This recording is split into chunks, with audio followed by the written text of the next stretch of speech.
پہلے وفاق امیر تھا، اب صوبے امیر۔ وفاق غریب ہے، ملک میں نئے صوبے بنانے کی ضرورت کیوں نہیں؟ سہیل وڑائچ نے بہترین حل بتا دیا۔ آج کل پھر سے یہ بحث چھڑی ہوئی ہے کہ پاکستان کے صوبے اتنے بڑے ہیں کہ انہیں انتظامی طور پر چلانا مشکل ہوتا جا رہا ہے۔ نئے صوبے بنانے کے حق میں دلیل یہ دی جا رہی ہے کہ پاکستان کے صوبوں کا ماڈل غیر حقیقی ہے۔ اسلام آباد میں دانشور یہ دلیل دے رہے ہیں کہ پنجاب دنیا کے 180 ممالک سے بڑا ہے، اس لیے اسے 5 انتظامی یونٹس میں تقسیم کر دیا جائے۔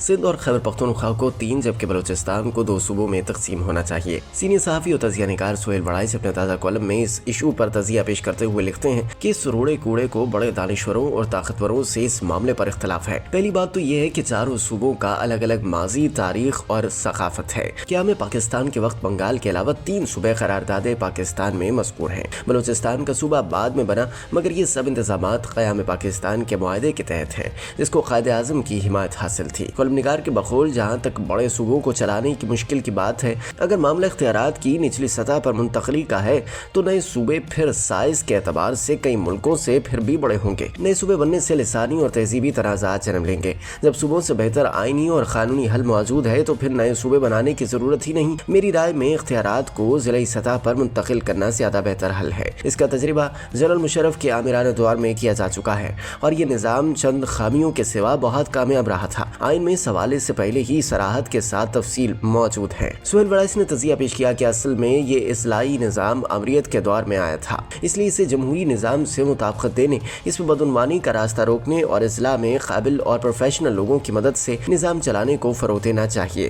اضلاعی نظام نے اختیارات کو عوام تک پہنچا دیا تھا، فیصلے مقامی سطح پر ہونے لگے تھے اور یہ فیصلے مقامی لوگوں کے مفاد میں تھے، مگر اضلاع میں ابھی کیپیسٹی کی کمی تھی۔ پلاننگ کرنے والے پروفیشنل نہیں تھے، اس سطح پر آرکیٹیکٹ نہیں تھے، ٹریفک انجینئر نہیں تھے، ماحولیات کے ماہر نہیں تھے، پھر چیک اینڈ بیلنس کی کمی تھی، کچھ اسٹرکچرل خامیاں بھی تھیں، جیسے ٹاؤن کمیٹیوں اور میونسپل کمیٹیوں کو ختم کرنے کا فیصلہ غلط ثابت ہوا، مگر اصولی طور پر اضلاعی نظام جمہوریت کے بہت قریب تھا۔ جلد ہی صوبوں نے اضلاع کے مالی اور انتظامی اختیارات سلب کر لیے۔ نوکرشاہی کی اس وقت تک تسلی نہ ہوئی جب تک ڈپٹی کمشنر کا فرسودہ نظام دوبارہ بحال نہیں ہوا۔ سینئر صحافی نے نئے صوبوں کے قیام کی صورت میں پیش آنے والے ممکنہ مسائل کی نشاندہی کی کہ نئے صوبے بنانے کا مقصد اگر تو مؤثر انتظامی کنٹرول، بہتر مینجمنٹ اور بہتر منصوبہ بندی ہے تو یہی مقصد اضلاع تک لے جانا زیادہ مفید ہوگا۔ اضلاع کا نظام پہلے سے موجود ہے، صوبے بنیں گے تو اربوں روپے ان کے ہینڈ کوارٹرز پر لگیں گے، صوبائی اسمبلیاں بنیں گی، سیکریٹریٹ بنیں گے، غرض یہ کہ نہ رکنے والا سلسلہ شروع ہوگا۔ اضلاع میں پہلے سے انفراسٹرکچر بنا ہوا ہے،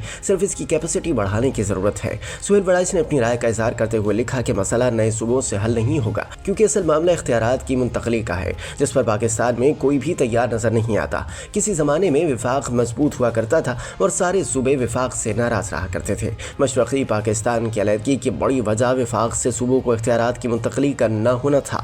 18ویں ترمیم کے بعد خدا کر کے اختیارات وفاق سے صوبوں کو تو منتقل ہو گئے، مگر صوبے نئے لال پوری گھنٹہ گھر بن گئے۔ پہلے وفاق آمر ہوتا تھا، اب صوبے نئے آمر بن گئے ہیں۔ پہلے وزیر اعظم کے مالی اختیارات سے صوبے اور علاقے غریب یا امیر اور ترقی یافتہ و پسماندہ ہوتے تھے، اب ہزاروں اربوں روپے کے فنڈز وزرائے اعلیٰ کے پاس ہیں، وہ اپنی ثوابدید سے اضلاع کو فنڈ دیتے ہیں۔ پہلے وفاق امیر اور صوبے غریب ہوتے تھے، اب وفاق غریب ہے اور صوبے امیر ہے۔ کالم نگار کے بقول آئین اور قانون میں واضح طور پر درج ہے کہ صوبوں نے اپنی عمارت کو اضلاع میں تقسیم کرنا تھا، مگر اب اضلاع بھوکے ہیں اور صوبے دولت اور فنڈز کو من مرضی سے اڑاتے ہیں، جو آئینی اور قانونی طور پر عوام سے صریحاً ناانصافی ہے۔ سہیل وڑائچ نے مثال پیش کی کہ دنیا کے 2 بہترین ممالک امریکہ اور برطانیہ دیکھ لیں، دونوں میں لوکل گورنمنٹ کو سب سے زیادہ اختیارات حاصل ہیں۔ وہاں یا تو مرکز ہے یا پھر لوکل حکومت۔ صوبے یا ریاستیں طرز حکمرانی میں بہت کم اہمیت کی حامل ہیں۔ ہمیں بھی اگر مؤثر حکمرانی کرنی ہے تو اختیارات کی ضلعی سطح پر منتقلی بہترین فارمولہ ہے۔ اس میں نہ آئینی ترمیم کی ضرورت ہے، نہ کسی قانون کو بنانے کی، سارا نظام موجود ہے،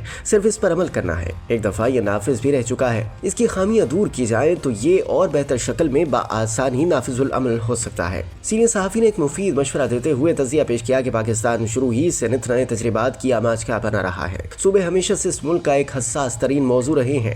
سندھ، بلوچستان اور خیبر پختونخوا کو وفاق اور پنجاب دونوں سے شکایت رہی ہے۔ ایسے میں نئے صوبے بنا